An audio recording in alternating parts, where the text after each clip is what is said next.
Ayan mga idol, magluluto tayo ng masarap at malutong na breaded pork chop mga idol. Ayan, kagaya niyan, talaga naman napakalutong. At syempre unang-una gagawa tayo ng brining solution, tubig at asin. Ayan, syempre paminta.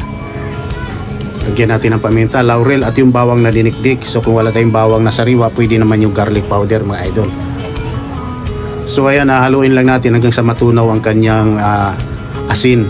So ayan, ibabad na natin ang ating pork chop.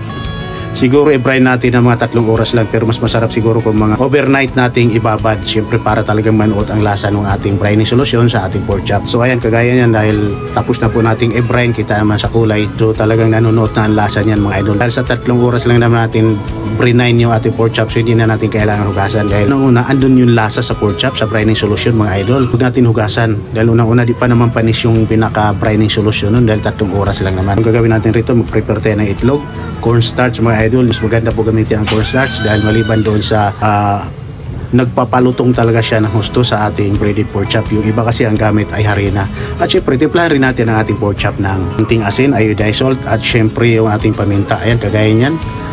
So pagkalipas ng timplada natin, ayan, ikukot lang natin sa cornstarch ang ating pork chop. Ayan, isausaw sa itlog. At syempre, ikot ulit sa ating breadcrumbs mga idol.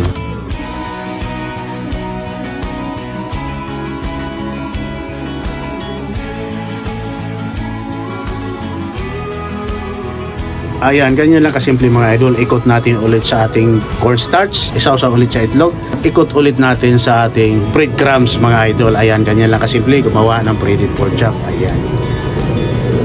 At syempre, ayan, pagkatapos na natin maikot sa lahat ng kanyang mga ingredients, saka natin siya iprito naman. So mas maganda kung huwag masyadong mainit yung mantika mga lods, dahil ang ating breadcrumbs, lalo na yung Japanese breadcrumbs, ay napakabilis po masunog. So mas maganda yung nasa medium heat lang tayo at tansyahin lang natin hanggang sa maluto yung ating pork chop. Ayan, kaya mas maganda talaga sa pork chop naka-brine para malambot siya, mas mabilis siyang maluto.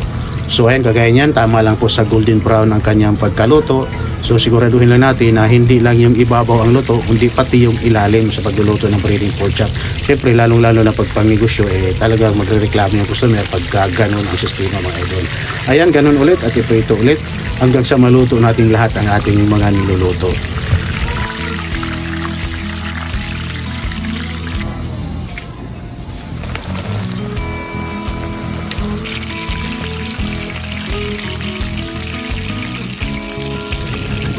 Ayan mga idol, ganyan lang kadali, kasarap gumawa ng breaded pork chop.